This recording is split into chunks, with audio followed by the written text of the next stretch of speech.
Hi there. My name's Josh, or Carpo. I want to do right by myself in life. I want to do right by my family, my wife, my boys. I want to do right by those around me, my friends and my connections. I want to do right by my community. I want to do right by my state. I want to do right by my nation and ultimately in the world, be the best person that I can possibly be. Now I realize at almost 50 years old that any illusion that we can set forth an itinerary of exact things that we need to do in our lives to be the best we can be, that illusion is quickly wiped away as you get a little older. You realize that we just do the best we can. Not all the ideas we had were the best ideas. Some of the ideas we had that we thought sucked were great ideas. When we're young, we're idealistic, we're motivated, we have more energy to expend towards things that we want to accomplish. And as any adult will tell you when you're young, as you get older, you become more stuck in your ways and it's harder to change. I've found it's not harder to change. It's not harder to change my thinking. If I find new information that changes the way I felt, I'm on top of that. But I do know that not everyone feels that way, and a lot of folks become very stuck in their linear thinking, very myopic, tunnel vision towards what they think is true and right.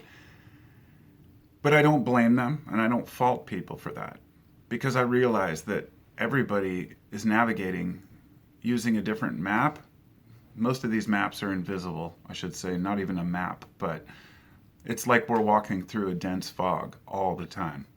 You don't know which direction the mountain is. You don't know if this business opportunity is the best for you or if this relationship is the best for you. But ultimately, I think what's important is that we acknowledge the common thread that everyone has. And there's only a few of them, and they tend to turn up in religion. I'm not a religious person.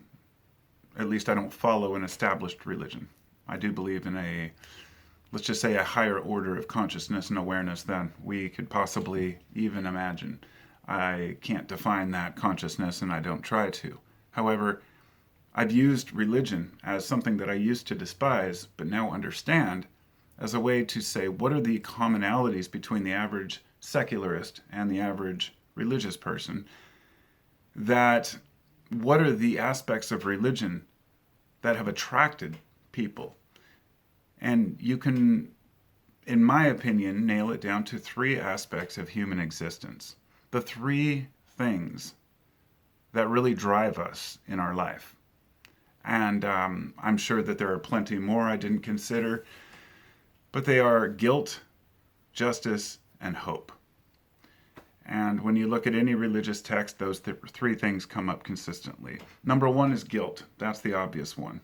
There's, especially in Christianity, the idea that we need to be forgiven. I don't think it's necessarily a bad thing. I think that believing in original sin isn't productive, but I do understand the reasoning behind it. And when you dig deeper into the psychology of our personal guilt, and you ask people, and you look at interviews and polls with people in their own guilt, most people have things in their life they feel guilty about. It doesn't mean you've done anything wrong. It just means that you've done something that you wish you'd done differently. And that's an important distinction. You may have guilt because you harmed someone, and you should hold that guilt. But if you have guilt because you didn't accomplish something you set out to do, or you're not where you want to be, you haven't made that million, that's not worth being guilty about. I think it's a misplaced type of guilt. But being forgiven for not just our sins, but what we feel to be our failures to a lot of people is important.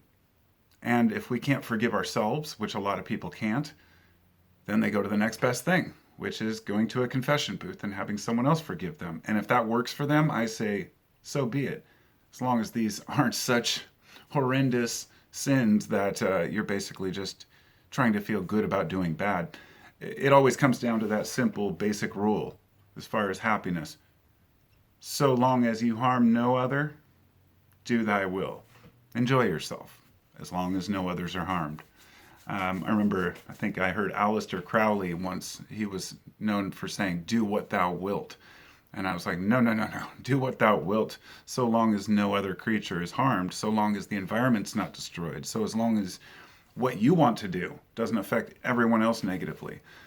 And there's a lot of guilt going around for people who affect others negatively, and that's legitimate guilt. And that's how we better ourselves, because ultimately mannerisms, respect for one another is what we're after. As I said, there was guilt, justice, and hope. So we've covered guilt. Now I'm going to cover justice. And mind you, this is all off the cuff. I don't have notes, so I'm kind of going by my inspired thoughts, if you will. But justice. Justice is the very reason that religions created hell or an underworld, or whether the underworld be positive or negative depends on the belief system. But let's just say any place where people who have done bad go. And it's very similar in, say, Buddhism and other Eastern philosophies with karma, the similar thing.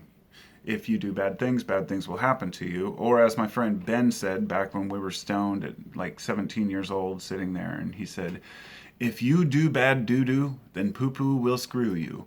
And let's just say we laughed our ass off about that one. 30 years later, I'm still using that line.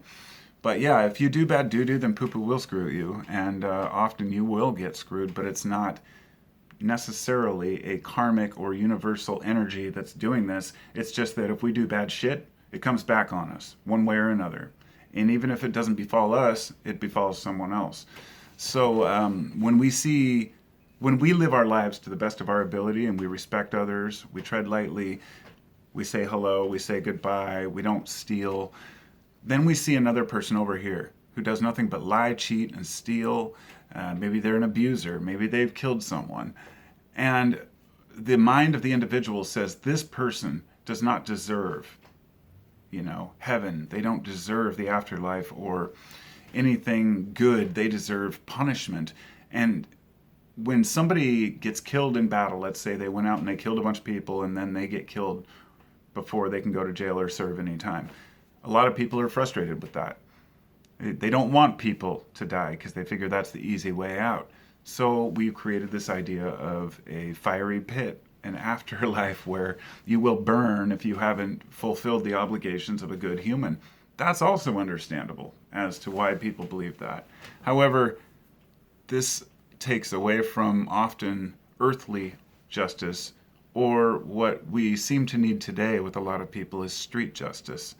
There are some very horrible people out there that do some really horrendous things out in public. It's rather rare. I believe we have a civilized society for the most part. If you looked at the media, you would think that crime is rampant and theft is the worse than it's ever been. In some cases, that's true, with car thefts in Washington up 40%. But, a lot of, more organized theft from stores. But the whole thing is, we see these people doing wrong, and we think, I work my ass off for my paycheck. Then I go down and I spend a bunch of it on groceries. Meanwhile, somebody else comes in with a backpack or a shopping cart, fills it up, and just walks out, and nothing happens to them. This is a failure of the justice system, but it's also the bigger point is that the justice system is where we put our faith that they will take care of those who have done wrong. And so the public will weigh in on what they think is a fair trial.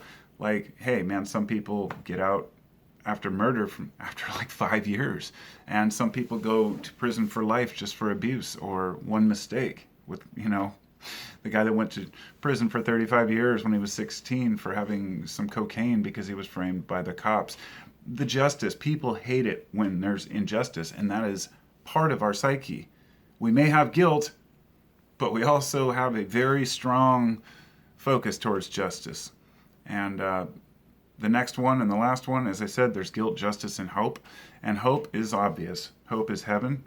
But for a secularist, hope is a better life, maybe a family in the future. Or maybe if you already have a family, it's improving your business or leaving a legacy. When I die, 100 years from now, I don't know what will be talked about in society. I don't know what will be important. I do believe philosophy and these ideas will endure over time, but as for my personal legacy, I'll probably be forgotten by then. like most of us will. And we should be okay with that. And there's also nothing wrong with the person believing that their afterlife will be positive or it will be in a heaven. It's time for us to lay off each other and for our belief systems or for our lack thereof and start seeing each other for what we are. Individuals trying to cope in a murky, muddy world, walking through the fog, trying not to be annihilated by the unseen and the unknown, and keeping a smile on our face for each other. And I think we do a pretty goddamn good job. Thanks for listening. This won't be a podcast version, just video, so here it is. And feel free to leave a comment. Please do. Hit the like button if you liked it. And if you'd like to contribute, because I have no ads or anything like that, I have a Patreon in the link in the description. And check out the 15-minute Free Thinking podcast. I think I've covered all the bases. Talk to you next time. Thanks for listening. For what it's worth. We're all going to hell.